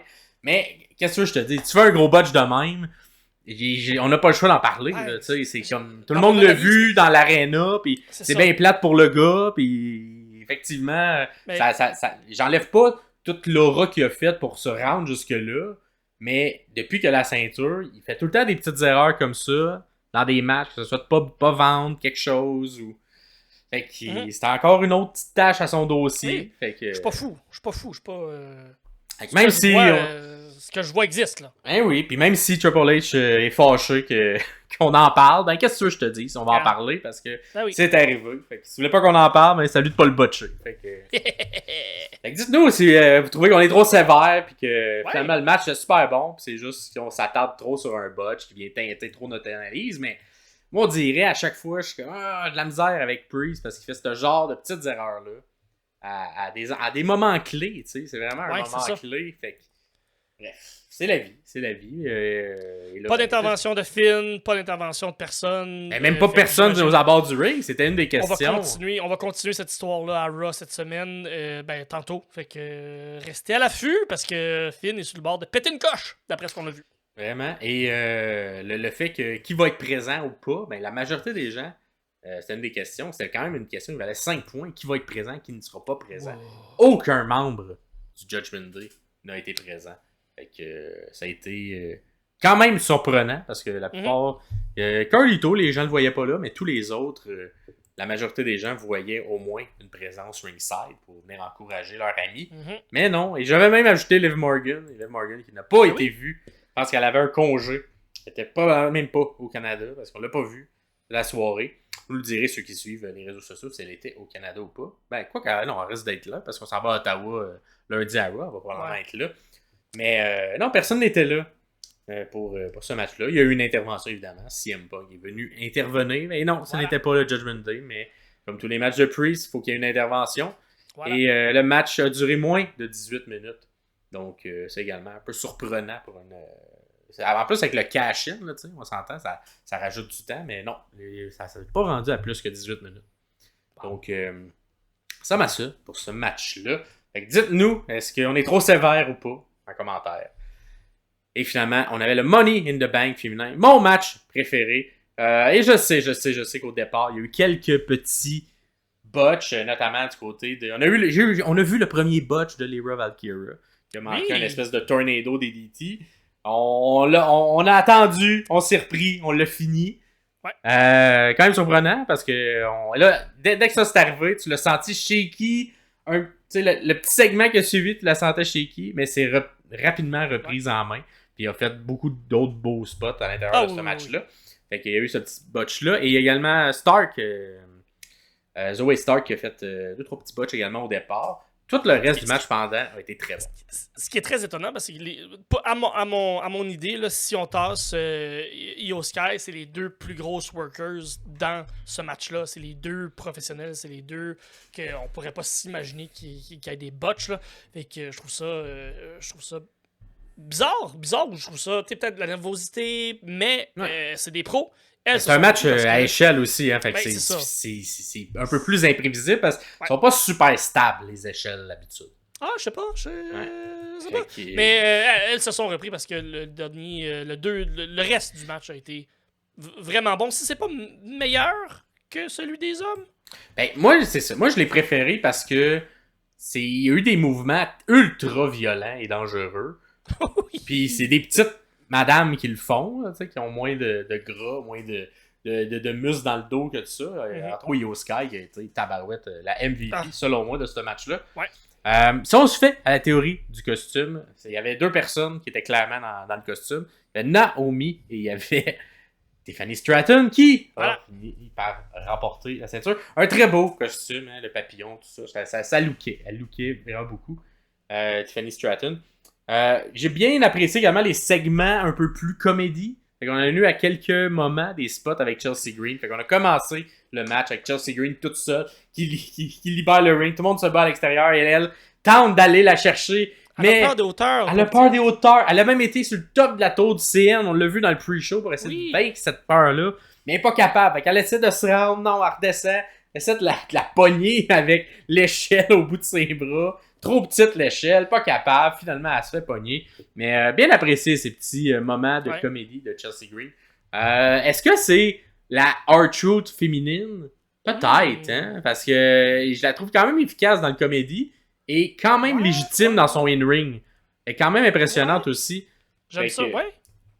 Fait que, tu sais, il y a également Santino Marella qui était très très bon in-ring. Mais on le vendait pas très fort. Fait que je pense que Chelsea s'inscrit bien là-dedans. Et à chaque fois, me fait bien sourire avec ses spots un peu plus comédie. Ensuite, on a eu beaucoup de lançage de monde sur des échelles. Là, et à plusieurs moments. Et celui qui m'a le plus marqué il est arrivé plus tard dans le match, mais c'est Io Sky qui a fait avec Stark un espèce de méga power slam sur l'échelle qui tenait entre la corde et l'échelle. Tabarouette que ça lookait. Ça fait. J'ai eu peur que la tête passe pas pour se revirer. Elle a juste passé. Mais quand même, il la lac, c'était des petites madames qui rebondissent sur une échelle. Puis que. Ça avait l'air de faire mal. Ça avait l'air de faire mal. Puis il y a eu un holy shit chant. Là, puis c'était très. Je pense même Michael Cole il a même pas osé regarder. Il était de même. Puis il était comme ça. Je pense que sur ce spot-là, c'est sur celui-là. Michael Cole, il y a eu un chant de holy shit à un moment donné. Je sais pas si c'est dans ce spot-là ou un spot pour celui des hommes. Puis qui a dit yes, it deserves a holy shit chant.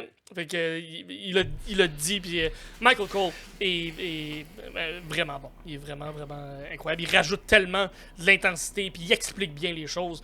Fait que, puis j'ai vraiment aimé aussi Grave, parce que t'as comme un brawl qui se passe Puis t'as Chelsea Stratton qui installe des tables à l'extérieur. Des tables que Chelsea va elle-même tomber dedans plus tard. Gros bump de Chelsea. Bravo. Et là, ça, c'est beau ça aussi. C'est gros bump. Et Grave qui dit elles sont pas habituées de mettre des tables. Habituellement, c'est quelqu'un d'autre qui fait ça pour eux. Comment ils vont faire pour mettre les tables? Et ça m'a fait vraiment rire. Corey Grave dans son personnage de caller commentator qui est excellent aussi. Donc, bravo aux commentateurs qui font une super bonne job, qui rajoutent une couche d'innocent dans ce genre de spot-là.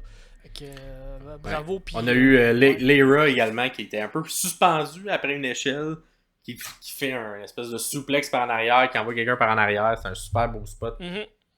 Également, on a Tiffany Stratton qui a sorti ses skills de gymnastique pour un peu monter sur l'échelle qui était à côté dans le coin, pour aller dans le coin et faire un swanton vers l'extérieur. Ça aussi, c'était super bien fait. Il y a Naomi qui a tenté de faire quelques spots peut-être un petit peu moins bien réussis. Le spot de split entre les deux échelles qui était cool. Mais ça, c'était beau. Hein. Lui, il était bon. Moi, j'ai trouvé ça, c'était bon. Le split en split entre les deux. Je pense qu'il y en a un autre où elle a juste elle a lancé quelqu'un sur une échelle en espèce de souplex, mais je trouvais que c'était un peu moins bien réussi. Stark, son finisher, en tout cas, je sais pas si son finisher ou un move signature où elle est comme un peu en springboard dans le coin, puis elle flip. Elle l'a manqué. Il y avait une échelle qui était installée, il était supposé atterrir sur la personne qui était sur l'échelle. Elle l'a manqué, elle a failli ouvrir la tête. La tête à côté sur l'échelle. Ah oui, la tête qui a snappé sur le... oui, ça a pas assez proche d'être une fin de match dramatique de son côté. Heureusement, plus de peur que de mal là-dessus. Mais c'était un des petits spots. J'ai senti Stark un peu nerveuse là, à travers tout ce match-là. Qu'est-ce qu'on a eu d'autre? Un peu de... c'était bien construit dans quand même l'entièreté du match. Qui avait l'avantage ou qui prenait l'avantage. Il y a eu un deuxième moment comédie au milieu du match avec Chelsea qui a refait une deuxième tentative et là, tu sentais la foule torontoise qui était comme Let's go Chelsea, 20 tes peurs, monte dans le ring. Puis ça aurait pu être un bel arc narratif, ça l'avait gagné en surmontant sa peur des hauteurs. Finalement, ça la rend pas. Malheureusement, je savais que ça se finit avec le gros spot du match se fait lancer de l'intérieur du ring, sur l'échelle, à l'extérieur du ring, sur deux tables. Tabarouette qui a pris ça comme une championne.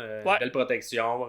Pas eu peur de la vie de personne là-dedans, mais gros spot qui a été fait. Et s'ensuit la victoire de Tiffany Stratton parce qu'elle s'est débarrassée de sa dernière opposante pour décrocher la ceinture et faire des belles photos avec son linge qui matchait avec la valise. Tiffany Stratton, qui était quand même une des favorites, également du côté de notre questionnaire, là, pour remporter la valise. Moi, c'était mon choix de mon côté.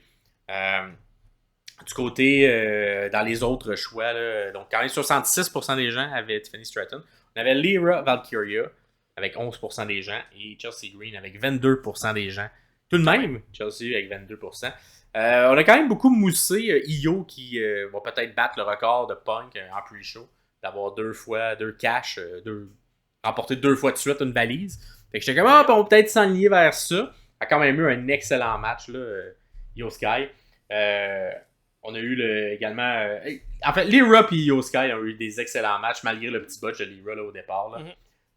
Il y a eu un beau powerbomb également de Lyra sur une échelle, là, à pitcher quelqu'un. C'était quand même super bien fait. Fait que moi j'ai bien aimé le match. J'ai bien aimé le match, surtout parce que c'est beaucoup de spots dangereux qu'on est habitué de voir du côté masculin, mais qu'on voit très rarement du côté féminin. Oui, c'est ça. Parce que c'est ça fait plus mal, ça fait plus dur. Fait que d'après moi, quelques filles qui ont fini la soirée avec des bleus, puis des mal dans le dos, puis des mal dans le cou, parce que ça a été des gros spots qui ont été pris. Puis somme toute, pas de blessure, j'espère. On n'a pas eu de détails suite à la conférence de presse, mais c'est toujours ça qu'on a peur lorsqu'il y a des matchs à échelle, qu'il y a des blessures un peu. Il y en a toujours d'habitude, là, des blessures qui se font dans ce genre de match-là. Fait que beaucoup de cris holy shit également. Fait que, puis des bons sells également des commentateurs. Là. J'ai particulièrement apprécié Grave et Cole sur ce match-là. Je trouvais qu'ils vendaient très bien à quel point c'était incroyable ce qu'on voyait. ce match-là. Un des meilleurs matchs d'échelle de Money in the Bank féminin, selon moi. Je pense que oui. Fait que je vous le conseille fortement si vous avez un match à regarder. Je pense que les deux Money in the Bank sont très très bien faits. Des excellents, des très bons matchs de part et d'autre, des deux côtés, masculin et féminin. Fait que ça vaut la peine. Sinon, le match qui vaut quand même pas tant la peine. Écoute, j'ai l'impression que ça va être divisé. Je sais pas quoi penser de ce match-là. Au niveau storyline, c'était bon, mais moi, c'est pas mon genre de match. Puis comme on l'a mis dans le main event, on dirait que ça a comme augmenté les attentes que j'avais à ce match-là. Oui, puis il y avait un côté un peu All Elite Wrestling où un moment donné, je sais plus qui est légal, je sais plus, tout le monde est partout. Faites un Tornado Tag Team Match, tant qu'à ça, tabarnak. Ouais. Ou aller lutter à la All Elite, parce que à la All Elite, c'est tout le temps ça, là, mais comme. C'était. Ok. Cody Rhodes, Randy Orton, Kevin Owens contre The Bloodline. C'était Solo Sikoa, Tama Tonga. Et Jacob Fatou, finalement, Tanga Loa, était mis de côté. Ouais. Pour le moins bon dans le ring, regarde puis après. Ouais, mais. Chris, il a réussi à faire un botch, lui aussi. Mais oui, je sais bien. Comme il l'avait fait également l'autre fois à son arrivée, mais bon. Oui, son arrivée, il est arrivé de 3 secondes trop tard, là. Simonac. Il y a quand même un vidéo package avant le match pour mettre de l'emphase sur ce qui est arrivé à Paul Heyman. Fait que moi, ça m'a fait penser que peut-être, sûrement, que Roman et ou quelqu'un allait arriver pendant ce match. C'était beaucoup d'emphase, sauf que si je vais faire quelque chose qu'on fait pas nous ici, parce que je vais sortir complètement de la lutte.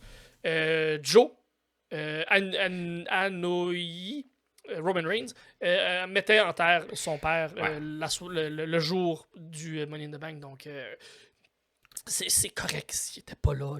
Oui, c'est vraiment correct. Mais tu sais, en même temps, on dirait comme on a construit avec Kevin Owens également, qui avait des problèmes familiales avec sa maman, qui était à l'hôpital. On leur souhaite toute la santé puis à la famille Steen. Là, On dirait c'est ça. On dirait, vu qu'il avait comme mis ces petites graines-là, j'étais comme, peut-être qu'il va être là.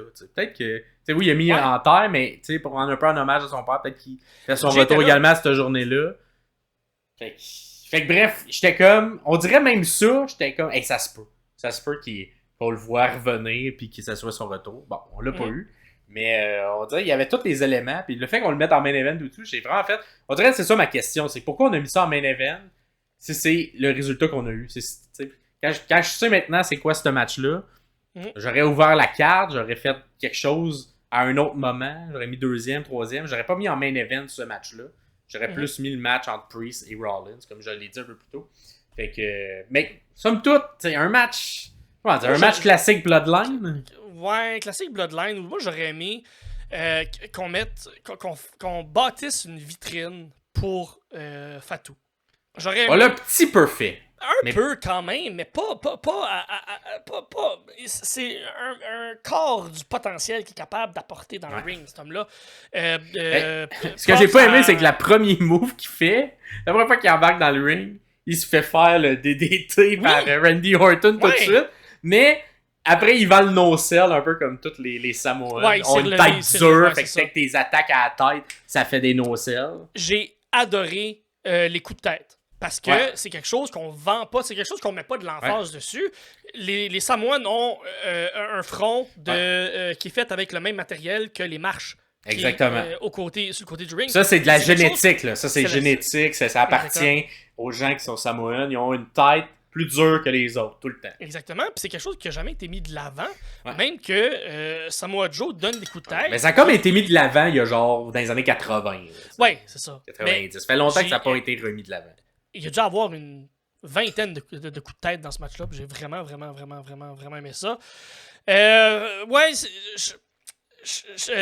Props à Kevin Owens qui a mangé une crise de volée pendant quasiment tout le match. Il a vendu. C'était bon cependant la manière qu'il vendait. Là. Surtout, un moment donné, tu sentais même qu'il réagissait face à ce que la foule chantait. La foule, un moment donné, s'est mis à chanter Fight or Win Fight pendant qu'il se faisait genre dominer. Il y a eu comme un bon genre segment de 4-5 minutes dans le match. On s'enchaîne tout le monde les tags pour attaquer Owens. Et quand il entendait la foule dire Fight or Win Fight, il se débattait un peu plus. Puis là, ça faisait que les autres devaient comme le taper, le tapocher un peu plus. Fait que ça, je trouvais que c'était une bonne écoute. Puis une bonne. Tu voyais le gars, le vétéran, le gars qui a de l'expérience. Qui est Ça, c'est la magie la de Kevin foule. Owens. Là. Exact. C'est La ça. foule répond ou la foule elle me met over. Ben, let's go. Je leur en donne. Puis je fais semblant de me libérer. Puis de pouvoir répliquer. Mais non, je me refais péter. Excellent match de Kevin Owens. Moi, j'ai vraiment beaucoup apprécié ses sells. Je trouvais qu'il vendait très très bien. Puis la personne qu'on a le moins vu dans ce match-là, c'est le champion. Ouais. Parce que Randy, moi j'ai tout le temps détesté Randy. Encore lisse, là, j'ai pas peur. Je sais qu'il est plus gros et il est plus grand que moi. Là. J'ai tout le temps détesté Randy. Ça se peut qu'il arrive là, hein, il te fasse un RKO out of nowhere. Durant le podcast. Mais depuis qu'il est revenu de sa blessure, je l'adore, cet homme-là. Ah, il est très bon. Randy, ça a toujours été ça. Moi, j'ai toujours trouvé, quand Randy aime ce qu'il fait, ça paraît. Puis là, il y a du fun. Là, il y a vraiment. C'est ça, exactement. Fait que ouais, il y a une espèce de. Un moment aussi, là, quand on a eu le bum sur l'arbitre en fin de match, fait que, qu'est-ce qui va se passer? Puis c'est comme les gentils qui se sont mis à tricher à ce moment-là. Fait que les gentils, ils ont comme dit qu'on fait un triple powerbomb dans la table, tout ça. Finalement, Jacob Fatu se relève. Je pense que c'est Jacob Fatu. Il se relève. Il s'en va pour foncer dans quelqu'un. Puis là, qu'est-ce qu'il fait pas? Il refait un deuxième bomb sur l'arbitre. Mais là, cette fois-ci, dans les escaliers de métal, j'étais comme, c'est terminé. Cet arbitre-là vient de mourir. Elle s'en va à la retraite. Finalement, elle est restée. Elle est revenue de tout ça. Elle est revenue de loin, mais elle est revenue. Ça a scellé l'escalier de métal longtemps. Mais ça a redonné le momentum du côté de la Bloodline. Et on s'enlignait vers la fin du match. Puis on dirait qu'à plein de moments, j'étais comme, on dirait, ça serait à ce moment-là que je partirais une tonne d'entrée puis quelqu'un arriverait. Je comprends l'histoire qu'on veut nous raconter. Je comprends vers où ça s'en va. Je comprends qu'on a vu physiquement Solo faire un pin sur Cody. Fine. Parfait.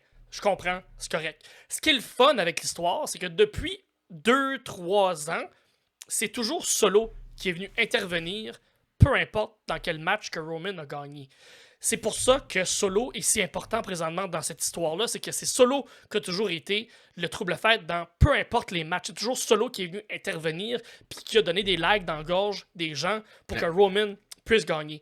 Mais pourquoi on met pas de l'emphase là-dessus? Pourquoi on nous raconte pas cette histoire-là vers ça? Pourquoi on nous explique pas ou on nous souligne pas à gros traits tout cet aspect-là? Nous, on le voit parce qu'on est sommelier, parce que notre job, c'est d'analyser ça. Mais ça n'a jamais été nommé, ça n'a jamais été dit. Fine, s'il y a un reveal plus tard ou s'ils veulent garder ça en dessous du tapis puis que c'est juste un Easter egg. OK, c'est correct, fine. Mais qu'est-ce que ça a donné ce match-là, à part voir physiquement un pin de Solo sur Cody? Pas grand-chose. Pas grand-chose. Il n'y a pas eu turn, il n'y a pas eu de grudge, il n'y a pas eu de... Ouais. OK, on présente Fatou, on présente un peu Tangak. Ouais. OK, mais moi, j'ai trouvé que c'était Owens, la vedette de ce match-là. Dès l'ouverture, même avant que le match commence. La manière promo de la veille, c'était lui la star. Ouais. Exact. Puis tu sais, quand le match commence, il fait juste regarder Jacob Fatou pendant comme une bonne minute. Ouais. Il reste fixé sur lui. Je trouvais que ça il y avait plus de storytelling dans ce moment-là, dans ce qu'il a fait la veille. C'est vraiment weird que comme KO soit un peu figurant de cette histoire-là, mais j'ai trouvé que c'est lui qui a été le meilleur pour élever ce match-là. Que dans le fond, t'es comme, peut-être la Bloodline va mieux paraître, ou peut-être Orton ou Cody va mieux paraître, mais non, c'est KO tout le long, je trouve qu'il paraît vraiment bien. Fait que, vraiment, le MVP de ce match-là, je le donne à Kevin Owens. 100%. Mais 100%. Au niveau de la construction de tout ce qu'on a fait, pourquoi on met ça dans le main event, tout ça, pas beaucoup compris. Le choix de booking. Cependant, Jacob Fatou, je pense qu'il y a quand même, en tout cas, les commentateurs faisaient beaucoup pour le mettre over, là, le mettre très dangereux, puis tout ça. Je pense que ça a quand même bien fonctionné, de mon côté. Oui, dans l'univers de la WWE, je pense que ça a bien passé, mais je le dis, je le redis, vous avez vu un quart, vous avez vu un 8e de ce que Tom est capable de faire dans un ring.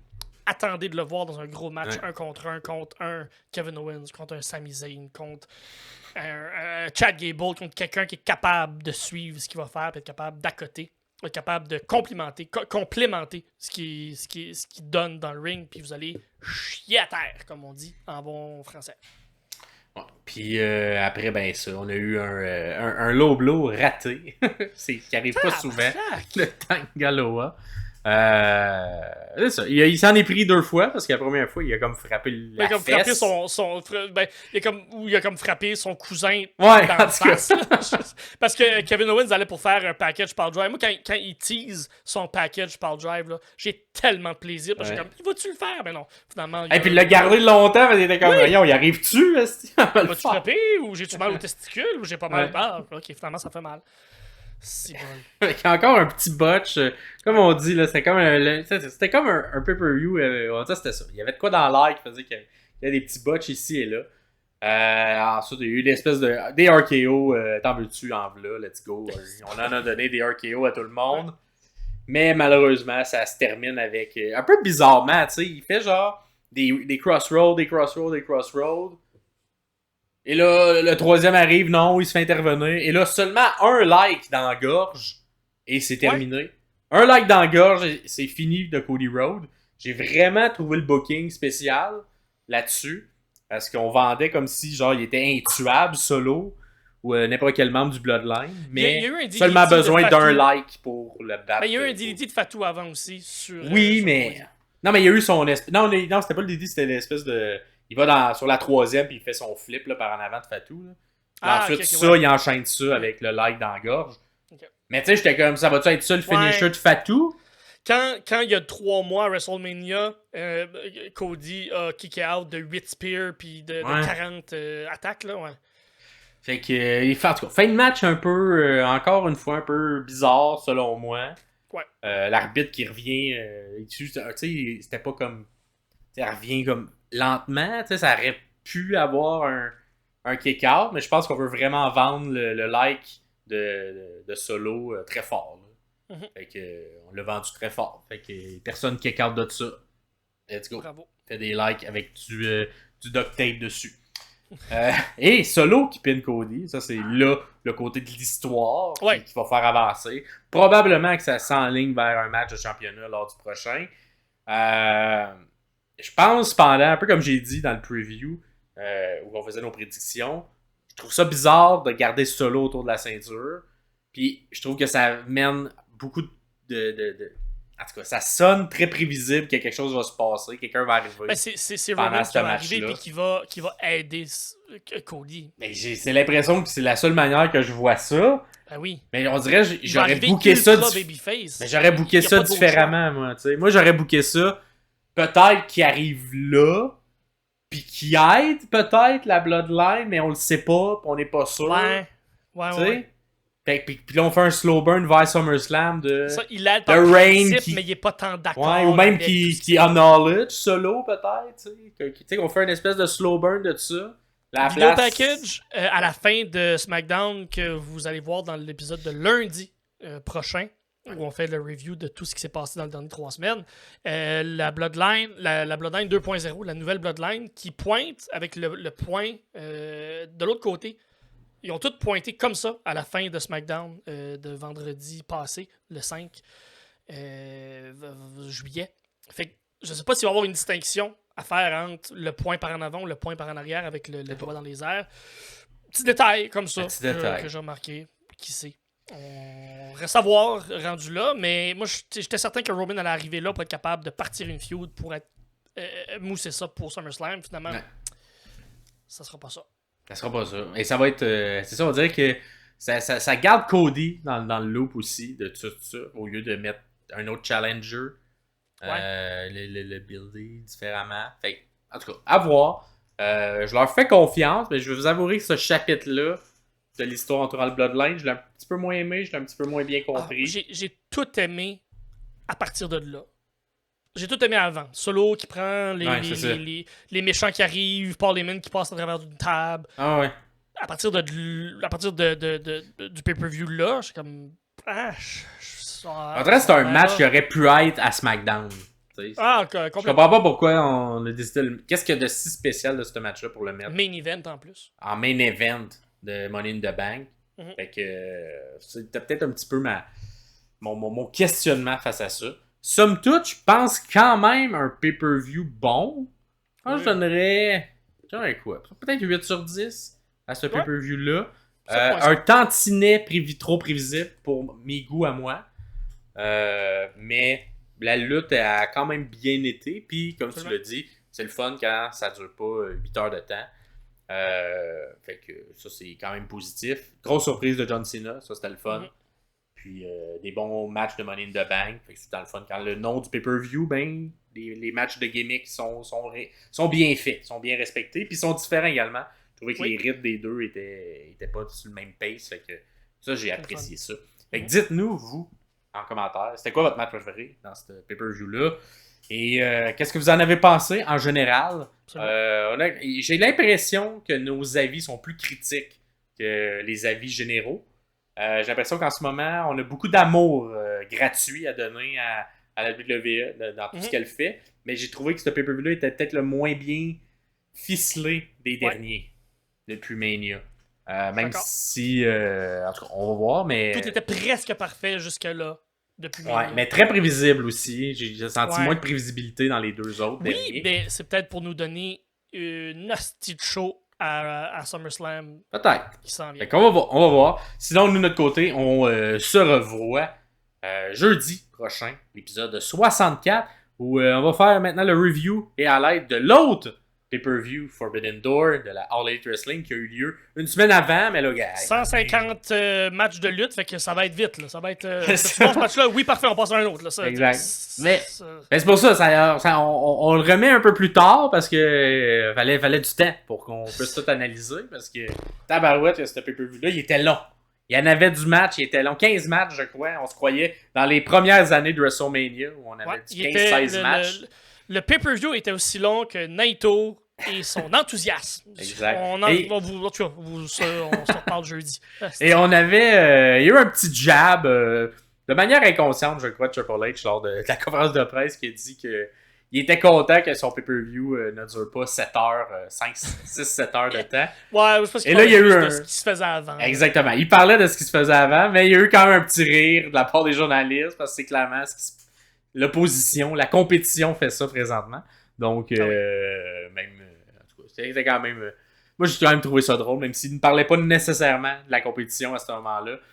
Ça veut quand même un peu parler de la compétition, parce que c'est ça qu'ils font de l'autre côté. Et on va vous revenir sur cette review-là, ce Forbidden Door-là, que je pense, somme toute, c'est un petit spoiler, je pense, somme toute, qu'on a bien apprécié, mais qui était très long. Très bonne lutte. Ouais, mais très long. Fait que, vous, n'hésitez pas à faire des commentaires, à nous suivre un peu partout, puis à en parler à vos amis, ça vous tente. Nous autres, on va revenir là, dans pas long, dans nous reste, après notre review des 2 derniers pay-per-view. On repart avec un peu plus un rythme normal, on va revenir également sur les matchs dans la semaine. On sait qu'il y a beaucoup de choses qui se passent présentement. Entre autres, la Wyatt Six. La Wyatt Six qui n'a pas été présente à l'intérieur de ce pay-per-view-là. C'était une des questions dans le questionnaire. Plusieurs personnes voyaient une interaction ou une intervention quelconque. 78% des gens voyaient ça. Mais non. J'ai l'impression que la Wyatt elle va être casée un peu comme Bray l'était à l'époque à Raw. C'est leur spectacle, Raw. C'est leur spectacle. C'est là que l'histoire avance. Fait que même pas dans les pay-per-view. À voir si on aura peut-être un match de quelqu'un de la Wyatt lors de SummerSlam. J'espère que oui, mais peut-être que non. Peut-être qu'on va juste seulement se concentrer sur Monday Night Raw pour faire avancer cette histoire-là. Ces histoires-là. Fait que ça m'a ça. Dites-nous ce que vous en avez pensé. C'était Max Supérieur ainsi que... Gaston Gay. Ça va aller de la lutte. Ciao, ciao tout le monde.